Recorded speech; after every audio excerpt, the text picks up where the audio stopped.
ETF index mutual funds నేర్చుకుని stock మార్కెట్లో రాణించాలనుకుంటున్నారా? వెంటనే ఈ నెంబర్కి కాల్ చేయండి. హలో నమస్తే, వెల్కమ్ టు సుమన్ టీవీ. ప్రస్తుతం మనతో పాటు స్టూడియోలో పోలీస్ డిపార్ట్మెంట్ నుంచి మధు గారు ఉన్నారు. వీరితో ఈ రోజు మనం ప్రజ్వల్ రేవన్న కేసు గురించి మాట్లాడదాం. తన పైన సెక్షువల్ స్కామ్ది పెద్ద కేసు అనేది ఒక 1 year నుంచి మనకి నడవడం అనేది జరిగింది. అండ్ దీనిపైన మనకి నిన్నే హియరింగ్ వచ్చింది. సో దీని గురించి మరిన్ని డీటెయిల్స్ మనం మధు గారిని అడిగి కనుక్కుందాం. హలో అండి మధు గారు, నమస్తే. నమస్తే మేడం. సో చాలా పెద్ద scam actually Prajwal Revanna ex MP of Karnataka. So ఈ స్కామ్ అసలు ఏం జరిగింది, అసలు ఎలా బయటపడింది, and what is the story behind it? Prajwal Revanna 2019 Hassan నుంచి ఆయన మెంబర్ ఆఫ్ పార్లమెంట్గా ఉన్నారు. ఓకే. మాజీ ప్రధానమంత్రి హెచ్డి దేవేగౌడ గారి మనవడు, ఓకే. కొడుకు ఆయన. సో హసన్ కాన్స్టిట్యున్సీలో ఉన్నప్పుడు ఆయన ఫామ్ హౌస్లో ఉన్న ఒక మహిళ మీద అత్యాచారం చేశాడు, వాటిని వీడియోలు కూడా తీశాడు అని చెప్పేసి అత్యాచారం గావించబడిన ఆమె కూతురు పోలీస్ స్టేషన్లో కంప్లైంట్ ఇవ్వడం జరిగింది. ఓకే, అంటే తన కూతురు వాళ్ళ మదర్ గురించి కేసు ఇచ్చిందా లేకపోతే ఎలా? తన మదర్ గురించి కేసు ఇచ్చింది, తన గురించి కూడా కేసు ఇచ్చింది. ఎందుకంటే తను తల్లితో పాటు కూతుర్ని కూడా సెక్సువల్గా హెరాస్ చేస్తున్నాడు. న్యూడ్ వీడియో కాల్స్ చేయమని, వీడియో కాల్ ఆన్ అయినప్పుడు బట్టలు విప్పమని, ఇలాంటి చర్యలకు పాల్పడుతుంటే ఆమె పోలీసులకు కంప్లైంట్ ఇచ్చింది. దానికంటే ముందు కొద్ది రోజుల ముందే ఎలక్షన్ క్యాంపెయిన్ జరుగుతుంది. 2024 ఏప్రిల్లో కర్ణాటక ఎలక్షన్స్ జరిగాయి. ఓకే, అంటే తను కంప్లైంట్ ఇచ్చింది 2024 ఏప్రిల్లో తను కంప్లైంట్ ఇచ్చింది. ఓకే. కంప్లైంట్ ఇవ్వడానికి 10 రోజుల ముందే ప్రజ్వల్ రేవన్నవి న్యూడ్ వీడియోలు కొన్ని సర్క్యులేట్ అవుతున్నాయి.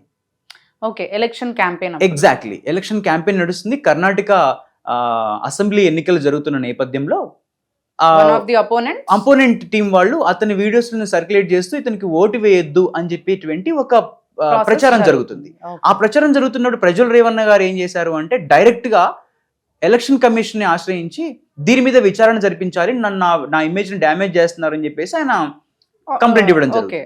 అప్పుడు ఎలక్షన్ కమిషన్ గవర్నమెంట్ కి మీరు ఒక సిట్ ఏర్పాటు చేసి దీని మీద దర్యాప్తు చేయండి అని చెప్పేసి ఇన్వెస్టిగేషన్ అలాట్ చేశారు. అప్పుడు ఎప్పుడైతే ఈ ప్రభుత్వం ఇన్వెస్టిగేషన్ మొదలు పెట్టిందో ఇది నిజమని తేలింది. ఈ వీడియోలో నిజము, ఈ వీడియోలో ఉన్నటువంటి మహిళలకు జరిగిన అన్యాయం నిజము అనేది గ్రహించి ఎమ్మటే అటు కంప్లైంట్ కూడా స్వీకరించి ఆమెతో పాటు ఇంకొక 4 రేప్ కేసు ప్రజ్వల్ రేవన్న మీద పెట్టడం జరిగింది. అయితే ఇదొక పొలిటికల్ అనుకున్నాం మనందరం. అప్పుడు సామాన్యంగా అక్కడ ఉన్న జనాలందరూ కూడా ఇది పొలిటికల్ అనుకున్నాం. క్యాంపెయిన్ జరుగుతుంది, సో అపోనెంట్స్ వాళ్ళు ఏదో స్ట్రాటజీ ప్లే చేసి ఉంటారు. ఎగ్జాక్ట్లీ. ఎఫ్ఐఆర్ నమోదైన తర్వాత ఎప్పుడైతే పోలీసులు ప్రాథమిక విచారణ చేపట్టి కోర్టుకి డాక్యుమెంట్ సబ్మిట్ చేసి అరెస్ట్ వారెంట్ తెచ్చుకున్నారో ప్రజ్వల్ రేవన్న గారు ఇమీడియట్లీ జర్మనీ పారిపోయారు. ఓకే, ఆయన జర్మనీ వెళ్ళిపోయాడు. ఏప్రిల్లో కేసు నమోదైంది. మేలో ఆయన జర్మనీ పారిపోయాడు. వీళ్ళు వచ్చి అరెస్ట్ చేసే టయానికి తను లేడు, జర్మనీ పారిపోయాడు. ఎప్పుడైతే జర్మనీ పారిపోయాడో అప్పుడు క్లియర్ అయింది, ప్రజలకు కూడా ఒక విషయం అర్థమైంది, ప్రజ్వల్ రేవన్న ఒక నేరస్తుడు, ఈ నేరాలకు పాల్పడ్డాడు అనేది ఒక అవగాహన వచ్చిందనమాట. అప్పుడు పోలీసు వాళ్ళు ఏం చేశారంటే ఇంకా స్పెషల్ పర్మిషన్స్ తీసుకొని కోర్టు నుంచి ఇంటర్పోల్ తో కాంటాక్ట్ అయ్యి అతని మీద బ్లూ కార్నర్ నోటీస్ ని జారీ చేశారు. బ్లూ కార్నర్ నోటీస్ అంటే ఏంటండి అసలు? బేసిక్ గా మేడం, ఏదైనా అంతర్జాతీయ దొంగలు ఉన్నప్పుడు, లేదంటే ఇక్కడ నేరాలు చేసి అక్కడికి పారిపోయినప్పుడు, అక్కడ నేరాలు చేసి ఇక్కడికి వచ్చినప్పుడు కానీ అంతర్జాతీయ పరంగా కొన్ని నోటీసులు జారీ చేస్తుంటాము. అలా green notice, yellow notice, blue notice, red notice, ఇంకా యుఎన్ఓ నుంచి ఒక ప్రత్యేకమైనటువంటి నోటీసులు పంపిస్తూ ఉంటారు. ఫర్ ఎగ్జాంపుల్ గ్రీన్ నోటీస్ ఉందనుకోండి, ఇలాంటి క్రిమినల్స్ మీ దగ్గరికి వచ్చే అవకాశం ఉంది, ఇలాంటి అఫెన్స్ చేసేవాళ్ళు మీ దేశంలో కూడా ఇతర దేశాల్లో కూడా అఫెన్స్ చేస్తారు, వీళ్ళని కేర్గా ఉండండి అని చెప్పేసి అంతర్జాతీయ నేరస్తుల్ని అని మనం చెప్పొచ్చు. వాళ్ళవి కొన్ని పంపిస్తారు. అండ్ బ్లూ నోటీస్ వచ్చేసి ఇతను ఈ నేరంలో ఇన్వాల్వ్ అయి ఉన్నాడు, ఇతని యొక్క వివరాలు తెలుసుకోండి, కస్టడీకి తీసుకోండి. ఓకేనా, ఇతని వివరాలు తెలుసుకోండి, కస్టడీకి తీసుకోండి, ఇతన్ని ప్రశ్నించండి, ఇతన్ని మీ అదుపులోకి తీసుకోండి అని చెప్పేటువంటి నోటీస్ అనమాట. సో అది ఎవరు ఇష్యూ చేస్తారు అంటే ఇంటర్పోల్ వాళ్ళు. మనం ఇంటర్పోల్ కి ఇన్ఫర్మేషన్ చేస్తే ఇంటర్పోల్ కన్సర్న్ ఎవడైతే మన నేరస్తులు ఉంటాడో వాళ్ళకు అది ఇష్యూ చేయడం జరుగుతుంది. So this is the process అన్నమాట. అది ఇష్యూ చేసిన తర్వాత ఆ ప్రాసెస్ లో ఏం చేయాలి యాక్చువల్లీ? Very good. ఆ ప్రాసెస్ లో అక్కడ పోలీస్ స్పందిస్తారు. ఓకే. ఇంటర్పోల్ కాంటాక్ట్ అయ్యాము అంటే ఆబ్వియస్ గా అక్కడ పోలీసులు స్పందించి ఆయన్ని పట్టుకొని ఇక్కడికి రప్పించే ఏర్పాటు చేస్తారు. ఎప్పుడైతే బ్లూ కార్నర్ నోటీస్ ఇచ్చామో అతనికి ఆ విషయం తెలిసి ఆయన కర్ణాటకకు రిటర్న్ బ్యాక్ అయ్యారు from Germany on 30th May. Okay. If in case if ఈ డిడెంట్ రెస్పాండ్, అంటే ఆ బ్లూ కార్నర్ నోటీస్ కి రెస్పాండ్ అవ్వలేదు అంటే తను ఎందుకు భయపడ్డాడు? ఆ బ్లూ కార్నర్ నోటీస్ రాగానే నెక్స్ట్ ఏం జరుగుతుంది అని అనుకున్నాడు? అంటే ఇప్పుడు ఎలా ఉంటుందంటే అంతర్జాతీయంగా పోలీస్ వ్యవస్థ ఎలా ఉంటుందనేది ఆయనకు అవగాహన ఉండి ఉంటుంది. ఓకే. బికాస్ ఇండియాలో తప్పించుకొని తిరగడం ఈజీ ఏమో కానీ జర్మనీ, ఫ్రాన్స్, జపాన్, అమెరికా లాంటి దేశాల్లో తప్పించుకొని తిరగడం అనేది జరిగే పని కాదు. ఎందుకంటే ఎవరు వస్తున్నారు ఎవరు పోతున్నారు అనేది ఎప్పుడు అక్కడ రికార్డ్ నమోదై ఉంటుంది. మీ ప్రతి అడుగు మీ ప్రతి కదలిక అక్కడ నమోదవుతూ ఉంటుంది అనమాట. So they have very good intelligence and police security wing. So అందుకని హీ మైట్ హ్యావ్ థాట్, అతను అనుకుని ఉంటారు ఇది జరిగే పని కాదు, I have to return back to India, నేను అక్కడనే లీగల్గా ఏదైనా ఫైట్ చేయొచ్చు అని చెప్పేసి ఆయన ఎనికి రావడం జరిగింది. ఎనికి వచ్చిన తర్వాత వెంటనే ఆయన్ని అరెస్ట్ చేశారు. దానికి రెస్పాండ్ అవ్వకపోయి ఉంటే మళ్ళీ నెక్స్ట్ ఏంటి, మనం ఏం చేసేవాళ్ళం? ఒకవేళ రెస్పాండ్ అయ్యి ఒకవేళ బ్లూ కార్నర్ నోటీస్ కి అతను రెస్పాండ్ అవ్వకపోతే రెడ్ కార్నర్ నోటీస్ ఇష్యూ చేస్తాం మనం. ఓకే. ఆబ్వియస్ గా కొన్ని కేసులలో అక్కడి నుంచే సుప్రీంకోర్టుకి అప్పీల్ చేసుకుంటారు, ఆర్ హైకోర్టుకి అప్లై చేసుకుంటారు. నేను ఇలా ఉన్నాను, ఈ పరిస్థితుల్లో ఉన్నా, రాలేకపోతున్నా అని చెప్పేసి. బట్ అలా కుదరదు. ఎందుకంటే అప్పుడు ఇక్కడ ఉన్నటువంటి న్యాయస్థానం అక్కడ ఉన్న న్యాయస్థానం కూడా చెప్తుంది, లైక్ మీరు ఎక్కడికి వెళ్ళి రిపోర్ట్ చేయండి, అక్కడికి వెళ్ళి వాళ్ళ కస్టడీలోకి వెళ్ళండి అని చెప్పేటువంటి హక్కు కూడా ఇక్కడ ఉన్న న్యాయస్థానానికి ఉంటుంది. అండ్ అదంతా కూడా ఒక ఇంటర్నేషనల్ ఇదికి సంబంధించినటువంటి విషయం. సో ఇక్కడ అరెస్ట్ చేసిన తర్వాత ఏం చేశారు అంటే వెంటనే అతన్ని జ్యుడిషియల్ కస్టడీకి ఇచ్చారు. సో ఫ్రమ్ మే నుండి నిన్నటి వరకు అంటే ఈ రోజు వరకు కూడా ఆయన జ్యుడిషియల్ రిమాండ్ లో ఉన్నటువంటి ఖైదీ. కర్ణాటక పోలీస్ కస్టడీలో ఉన్నాడు. Exactly. 1.5 year నుంచి అనుకోండి ఆయన పోలీస్ కస్టడీలో ఉన్నాడు. ఓకే. నిన్న కర్ణాటక ప్రజాప్రతినిధుల ప్రత్యేక న్యాయస్థానం అని ఒకటి ఉంటుంది. ప్రతి రాష్ట్రానికి ఒక ప్రత్యేక న్యాయస్థానాలు, రకరకాల ప్రత్యేక న్యాయస్థానాలు ఉంటాయి. అందులో ఒక భాగమే ప్రజాప్రతినిధుల ప్రత్యేక న్యాయస్థానము. వాళ్ళు నిన్న తీర్పు ఇచ్చారు. అంటే తీర్పు అంటే ఇంకా పూర్తి తీర్పు ఇవ్వలేదు, తీర్పు ఇచ్చినట్టే. అక్కడ జడ్జి గారు క్లియర్ గా చెప్పేశారు, అంటే ఆ అలిగేషన్ అనేది ఇతనే అని ప్రూవ్ అయిపోయింది. ఎలిగేషన్ ఎగ్జాక్ట్లీ హియరింగ్ వచ్చింది. హియరింగ్ వచ్చిన తర్వాత నిన్న మార్నింగ్ టైంలో చెప్పారు, హి ఈస్ ద అక్యూజ్డ్, మీరు నేరం చేయబడ్డారు, నేరం రుజువైంది, శిక్ష నేను మీకు రేపిస్తాను అని చెప్పేసి ఆయన క్లోజ్ చేయడం జరిగింది. ఓకే. సో ఈ 1 year ప్రాసెస్ లో కస్టడీలో పెట్టినప్పుడు what processes they have did, అంటే కస్టడీలో తీసుకునే ముందు అంటే నార్మల్ గా అయితే పనిష్ చేయకుండా ఇలా 1 year పాటు ఆర్ ఎల్స్ కొంచెం గడువు టైం పాటు ఎవరినన్నా అలా పెట్టచ్చా అసలు యాక్చువల్లీ కస్టడీలో? మీరు కొన్ని కేసెస్ వినే ఉంటారు, ఒక 10 సంవత్సరాలు 5 సంవత్సరాలు పోలీస్ కస్టడీలో ఉంటాయి, అంటే జ్యుడిషియల్ కస్టడీలో ఉండి ప్రూవ్ అవ్వలేదు, నిర్దోషులుగా రిలీజ్ అయిపోతారు. కరెక్ట్. చేయొచ్చు. Judiciary has that power. అంటే అనుమానితుల్ని లోపల పెట్టి మీరు నిర్దోష దోష నిరూపణ అయ్యేంత వరకు కస్టడీలో పెట్టుకునేటువంటి అధికారం పోలీస్కి ఉంటుంది, జ్యుడిషియరీ వ్యవస్థకు ఖచ్చితంగా ఉంటుంది. సో అతన్ని కస్టడీలో ఎందుకు పెడతారు అంటే ఎప్పుడైనా మేడం పోలీసు వారి కస్టడీలో మేము కస్టడీలోకి తీసుకున్న తర్వాత జ్యుడిషియరీకి అప్పగించిన తర్వాత జ్యుడిషియరీ ఎందుకు కస్టడీకి తీసుకుంటుంది అంటే వాళ్ళు బయట ఉంటే ఇన్వెస్టిగేషన్ని అడ్డుకుంటారు, ఆధారాలు తారుమారు చేస్తారు, సాక్ష్యాలని తుడిపేస్తారు, అది కేసుకి ఎఫెక్ట్ అవుతుంది, బాధితులకు న్యాయం జరగదు అనే ఒక ఉద్దేశంతో జ్యుడిషియరీ కస్టడీలోకి తీసుకోవాల్సిన జరుగుతుంది. అంతేగాని అక్కడ వ్యక్తిని హింసించాలని కాదు, అది శిక్ష కాదు, అది కస్టడీ మాత్రమే. శిక్ష అనేది నిరూపణ అయిన తర్వాత ఉంటుంది. శిక్ష నిరూపణ అయిన తర్వాత ఎన్ని రోజులైతే ఈయన జ్యుడిషియరీ కస్టడీలో ఉంటాడో అన్ని రోజులు మైనస్ చేయబడతాయి. ఎగ్జాక్ట్లీ 1 year ఆయన జ్యుడిషియరీ కస్టడీలో ఉన్నాడు, ఆయనకి 3 సంవత్సరాలు శిక్ష పడ్డది. ఈ 1 year అందులో లెస్ అవుతుంది. రిమైనింగ్ 2 years మాత్రమే ఆయన జ్యుడిషియరీ జైల్లో ఉండి బయటకు రావడం జరుగుతుంది. ఇఫ్ నాట్ ప్రూవెన్ రిలీజ్ అయిపోతారు. యూ కెన్ గో ఫ్రీ అని, నిర్దోషిగా అలా ఉంటుంది మేడం. సో ఇప్పుడు ఈ 1 year ప్రాసెస్ లో ఆఫ్టర్ కస్టడీ తీసుకున్న తర్వాత ఏం జరిగింది అసలు? Very good question. బేసిక్ గా ఈ టైం అంతా కూడా ఇన్వెస్టిగేషన్ కి ఉపయోగిస్తారు మేడం. మనం అనుకున్నట్టు అతను ఇన్వెస్టిగేషన్ కి అడ్డుపడకూడదనే జ్యుడిషియల్ రిమాండ్ లో ఉంటాడు కాబట్టి ఆబ్వియస్ గా పోలీస్ కి చాలా ఈజీ అవుతుంది ఇన్వెస్టిగేషన్ చేయడం అనేది. సో ఇందులో Karnataka police has done very good job, చాలా మంచి ఇది చేశారు. Of course there are so many evidence, అందులో 2,900కు పైగా న్యూడి వీడియోలు ప్రజ్వల్ రేవన్న చిత్రీకరించినవి ఉన్నాయి. ఆయన ఫోన్ తోటి ఆయన రైట్ హ్యాండ్ తో చిత్రీకరించిన వీడియోలు ఉన్నాయి.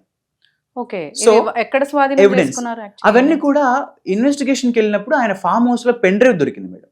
ఆ పెన్ డ్రైవ్ లో 2,900 వీడియోలు ఉన్నాయి. అవి ప్రధాన Nude videos, సాక్ష్యం అన్నమాట. 2,900 videos Around. కలెక్ట్ చేశారు. ఎగ్జాక్ట్లీ. ఓకే, అందులో ఆ వీడియోస్ అనేవి ప్రధానమైనటువంటి సాక్ష్యాధారాలు. అక్కడి నుంచి ఎవరైతే బాధిత మహిళలు ఉన్నారో వాళ్ళ నుంచి స్టేట్మెంట్స్ తీసుకున్నారు. అంతతో పాటు ఒక 123 మెంబర్స్ ని విచారించారు. అంటే ఆయన ఎప్పుడు ఫామ్ హౌస్కి వస్తాడు, ఎప్పుడు ఉంటాడు, అంటే ఆయన ఫామ్ హౌస్కి వచ్చిన టైము, రేపు జరిగిన టైము, సెక్సువల్ అఫెన్స్ జరిగిన టైము, ఇదంతా ఒక క్యాల్కులేషన్ అనమాట. ఎగ్జాక్ట్లీ. సో ఇన్వెస్టిగేషన్ పార్ట్ లో ఏదైనా సీన్ రీకన్స్ట్రక్షన్ చేయాలి అంటే దానికి వెనక ముందు క్రితము ఇవన్నీ కూడా కొలాబరేట్ చేయాల్సి ఉంటుంది. సో ఈ కొలాబరేషన్ లో భాగంగానే ఇంతమందిని విచారించడము, సీన్ కన్స్ట్రక్షన్ చేయడంతో పాటు లొకేషన్స్, వాటి యొక్క నమూనాలు, టైమింగ్స్ ఇవన్నీ నోట్ చేయడము, ఆ కన్సర్న్ పీపుల్ యొక్క స్టేట్మెంట్ నోట్ చేయడము, ఇదంతా టైం టేకింగ్ ప్రాసెస్ అనమాట. అందుకే ఎప్పుడైనా ఒక కేసు నమోదైన దగ్గర నుంచి చార్జ్ షీట్ వేసే వరకు చాలా టైం పట్టుద్ది. ఒక్కొక్క కేసుకి this is really good one, అంటే చాలా తొందరగా అనుకోవాలి. ఎంత చార్జ్ షీట్ ఇందాక మీరు డిస్కస్ చేసిన యా దీంట్లో 2000 పేజెస్ చార్జ్ షీట్ వేశారు. అంటే అన్ని విషయాలు రాశారు అందులో. అంటే ఇతను ఎక్కడ ఉన్నాడు, ఏం చేశాడు, డిఎన్ఏ రిపోర్ట్ ఏం చెప్తుంది, స్టేట్మెంట్స్ ఏం చెప్తున్నాయి, బాధితులు ఏం చెప్తున్నారు, సాక్ష్యం చెప్పేవాళ్ళు ఏం చెప్తున్నారు, అతను ఏం స్టేట్మెంట్ ఇచ్చాడు, కుటుంబ సభ్యుల స్టేట్మెంట్ ఏంటి, పార్టీ కార్యకర్తల స్టేట్మెంట్ ఏంటి, ఇవన్నీ కూడా ఇన్వెస్టిగేషన్ లో ఖచ్చితంగా తీసుకుంటారు మేడం.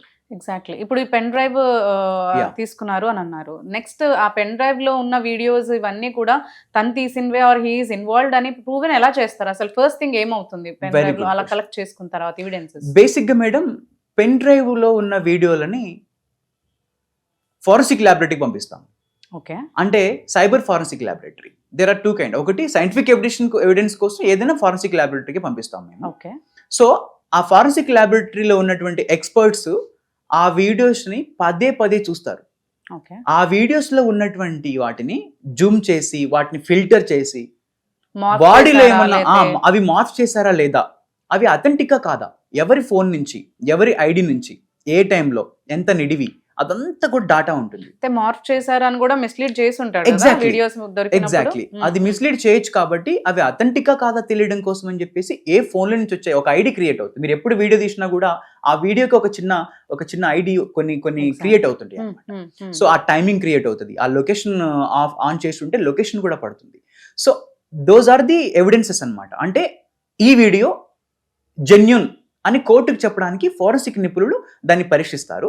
అందులో భాగంగా ఈ కేసులో ఏం చేశారు అంటే మేడం, ప్రజ్వల్ రేవన్నవి కొన్ని మోల్స్ అంటే పుట్టుమచ్చలను గుర్తుపట్టారు. అంటే బయట ఉన్న పుట్టుమచ్చలు వీడియోలో ఉన్నాయంటే ఆబ్వియస్ గా అది జెన్యూన్. బికాస్ మోఫ్ చేసేటప్పుడు పుట్టుమచ్చల్ని ఐడెంటిఫై చేసేంత టెక్నాలజీ వాడు యూజ్ చేయలేడు. హోల్ బాడీని he can't judge and he can't estimate someone's body without seeing, right? Yes. So అదొక ఎవిడెన్స్ అన్నమాట. పుట్టుమచ్చలు, స్కారీ మార్కులు కొన్ని ఉన్నాయి ఆయన బాడీ మీద, స్కార్స్ ఉన్నాయి. సో అలా మ్యాచ్ అయినాయి. ఒక పుట్టుమచ్చలే కాదు, ఆ వీడియోస్ లో ఉన్న లొకేషన్స్లలో సరౌండింగ్స్ వాల్స్ మీద ఉన్నటువంటి వాల్ పేపర్లు, లేదంటే ఫొటోస్, ఆ బెడ్, సమెక్స్ బెడ్ ఆర్ సంథింగ్, ఆ చుట్టుపక్కల ఉన్న ప్రదేశాలని కూడా వాచ్ చేసి వాటిని నోట్ చేసుకొని మళ్ళీ సీన్ ఆఫ్ అఫెన్స్ లోకి వెళ్ళి అవి అక్కడ ఉన్నాయా లేవా, ఉంటే మళ్ళీ వాటిని పిక్స్ తీసుకొని కొలాబరేట్ చేస్తూ రిపోర్ట్స్ రాయవలసి ఉంటుంది మేడం. ఓకే. సో అవి జెన్యూనా కాదా, మార్క్ చేశారా అని చూసుకోవడానికి ఫోరెన్సిక్ డిపార్ట్మెంట్ లో ఇవి జరుగుతాయి. యాక్చువల్లీ ఏదైనా వీడియోస్ వచ్చినప్పుడు ఇప్పుడు మీరు అన్నట్టు సైబర్ ఫోరెన్సిక్ డిపార్ట్మెంట్ లో లైక్ పర్సన్ ఐడెంటిఫికేషన్ మార్క్స్ కావచ్చు, స్కార్స్ కావచ్చు, అండ్ లొకేషన్ డీటెయిల్స్ కావచ్చు. సో ఇవన్నీ గుర్తు చేస్తారు. ఇవన్నీ జరిగినాయి. కర్ణాటక పోలీస్ ఇవన్నీ కూడా చాలా పకడ్బందీగా చేసి ఇది ప్రజ్వల్ రేవన్ననే అని నిరూపించగలిగారు. ఇంకొకటి డిఎన్ఏ శాంపిల్. ఓకే, అంటే అది వీడియోస్ కదా, డిఎన్ఏ శాంపిల్స్ ఎలా ఎందుకు అసలు అక్కడ ప్లే రోల్? చాలా ఇంపార్టెంట్. ఎందుకంటే రేప్ జరిగిందా లేదా అని చెప్పడంలో డిఎన్ఏ రిపోర్ట్ అనేది చాలా చాలా కీలకమైంది అంటే యాక్చువల్లీ ఇది అప్పటికప్పుడు వచ్చింది కాదు కదా. Yes, yes, And yes. ఇప్పుడు ఒకవేళ ఒక అమ్మాయి ఇప్పుడే రేప్ అయిందనో లేదంటే 1 day ఆర్ బిఫోర్ అట్లా వెళ్తేనే కదా డిఎన్ఏ అవన్నీ శాంపుల్స్ టెస్టింగ్ అనేది అవును జరుగుతుంది. మేడం, సో ఈ కేసులో డిఎన్ఏ ఎందుకు చూసారు అసలు? చాలా కీ రోల్ ప్లే చేసింది మేడం. ఎలా అంటే ఇతని ఫామ్ హౌస్ లో సెక్సువల్ అఫెండ్ కి గురైన మహిళ యొక్క పెట్టికోట్ ఏదైతే తన ప్యాంటీ ఉంటుందో, లైక్ అండర్వేర్ అని చెప్పొచ్చు మనం, ఏదైతే తన అండర్వేర్ ఉంటుందో ఆ అండర్వేర్ మీద సెమెన్ మరకలు ఉన్నాయి. Okay. ఆమె యాక్చువల్గా సెక్సువల్ అఫెన్స్ కి గురైంది 2021లో అయితే ఓకే. ఆమె ఆ వార్డ్రోబ్ ఏదైతే ఫామ్ హౌస్ లో ఉన్న వార్డ్రోబ్ లో ఆ అండర్వేర్ అట్లా మిగిలిపోయింది. ఓకే. ఆ అండర్వేర్ మిగిలిపోతే ఆ అండర్వేర్ లో సెమన్ మర్కల్ని ఆ శాంపిల్స్ ని తీసి డిఎన్ఏ టెస్ట్ పంపిస్తే ప్రూవ్ అయింది తను సెక్స్ చేయబడ్డది, తను రేప్ గావించబడ్డది అని. ఓకే. అంటే ఇప్పుడు ఈ బేస్ చేసుకుని తన ఇప్పుడు ఆ రేప్ కేసు అనేది తన మీద Exactly. గట్టిగా ప్రూవ్ అయింది. Exactly madam. ఎందుకంటే ఎప్పుడైనా 2 రకాలు మనం గుర్తుపెట్టుకోవాలి మేడం. సెమన్ ఒకటే కాదు, స్త్రీ నుంచి వచ్చేటువంటి తన జననాంగాల నుంచి వచ్చేటువంటి ఫ్లూయిడ్స్ కూడా టెస్ట్ చేస్తారు. Okay. Not only semen. Okay, both fluids ని కూడా తీసుకొని డిఎన్ఏ టెస్ట్ కి పంపించి అవి అక్కడ మ్యాచ్ అవుతాయి. వన్స్ మ్యాచ్ అయినాయి అంటే సెక్సువల్ ఇంటర్ కోర్స్ జరిగింది. అది రేప్ జరిగిందా, ఎలా జరిగింది అనేది తర్వాత issue. But in this case it is a rape one. So obvious గా రేప్ కాబట్టి, ఇందులో రేప్ జరిగింది కాబట్టి ఆ ప్యాంటీ నుంచి తీసుకున్నటువంటి డిఎన్ఏ శాంపిల్స్ ల్యాబొరేటరీకి పంపించి ఇతని డిఎన్ఏ శాంపిల్స్ ల్యాబొరేటరీకి పంపిస్తే మ్యాచ్ అనే కాబట్టి ఇది ఒక బలమైన ఆధారం. ఓకే. Yes, so madam. దీని బేస్ చేసుకుని ఎవిడెన్సెస్ అన్ని బేస్ చేసుకుని ఎగ్జాక్ట్లీ. ఇప్పుడైతే కేసు నిర్ధారణ Yeah, అయింది. అదే But శిక్ష కాకుండా- అనేది వాళ్ళు Hmm. వేస్తారు యా, తర్వాత అదే అంటున్నారు. కాకుండా ఇందులో ఒక టెక్నిక్ వాడారు రీసెంట్ వాటిలో వాడుతున్నారు. అంటే బాడీ పాస్చర్ ఎలా ఉంటుంది అంటే ఈ నేరస్తుడి యొక్క బాడీ పాస్చర్ ఎలా ఉంది, సెక్సువల్ ఇంటర్ కోర్స్ అప్పుడు, సెక్సువల్ అరోజ్ అప్పుడు ఇతను ఎలా బిహేవ్ చేస్తాడు, అండ్ బిహేవియరల్ మేనేజ్మెంట్ ఎలా ఉంటుంది అనే దాని మీద కూడా సైంటిఫిక్ గా డాక్టర్లు పరీక్షిస్తారు. So Okay. పరీక్షించి ఆ పాస్చరు, ఆ ఫిజియోలాజికల్ స్ట్రక్చర్ ఎలా ఉంటుంది వైల్ హ్యావింగ్ ఇంటర్ కోర్స్ అనేది వాళ్ళు నిర్ధారిస్తారు అనమాట. So Okay. ఇలాంటి టెక్నిక్స్ కూడా వాడి ఈ కేసులో ఈ కేసుని ఇతన్ని దోషి అని చెప్పడానికి బలమైన సాక్ష్యాధారాలను సేకరించి కోర్టుకు అప్పగించడం జరిగింది మేడం. Exactly. సో అందుకనే అతన్ని దోషిగా ఇవాళ కోర్టు తేల్చేసింది. తేల్చారు. సో మేబీ ఇవాళ రేపట్లో అతనికి ఎన్ని సంవత్సరాలు శిక్ష పడుతుంది, యావజ్జీవం పడుతుందా, 10 years పనిష్మెంట్ పడుతుందా అనేది వీ హావ్ టు నార్మల్ గా ఇలాంటి సెక్షువల్ స్కామ్స్ లో ఎంత మనం క్రితం ఎలా మాట్లాడుకున్నాం మేడం. ఇది మినిమం 7 years నుంచి లైఫ్ ఇంప్రిజన్మెంట్ ఉంటుంది, 10 years దాకా పడుతుంది. Severity of crime severity of the crime అన్నమాట. అంటే ఒకటి మేడం, ఇది మనం క్రితం వీడియోలో ఒకసారి మాట్లాడుకున్నాం దీని గురించి. సో రిపీటెడ్ గా ఒక మనిషి రేప్ చేస్తే అతని ఉరిశిక్ష కూడా తీస్తారు. సో ఇలాంటిది ఉంటుంది. అయితే ఈ కేసులో మనం గమనించవలసింది ఏంటంటే ఒక కేసు మాత్రమే ప్రూవ్ అయింది, ఇంకా 3 కేసులు అండర్ ఇన్వెస్టిగేషన్ లోనే ఉన్నాయి. సో మేబీ అవి కూడా 3 కూడా రేప్ కేసెసేనా? ఆబ్వియస్లీ 3 కూడా రేప్ కేసుల కిందనే నమోదైనాయి. 3 కేసులను కూడా రేప్ కేసుల కిందగానే నమోదు చేసి వాటిని ఆ ప్రాసెస్ లోనే ఇన్వెస్టిగేషన్ చేస్తున్నారు. సో ఆబ్వియస్ గా శిక్ష పడుతుందని మనం ఎదురు చూడాలి. So this is what all about this case madam. Exactly. Thank you, and thanks for sharing all this information with Thank us. you, Thank madam. you so Thank you much. very much.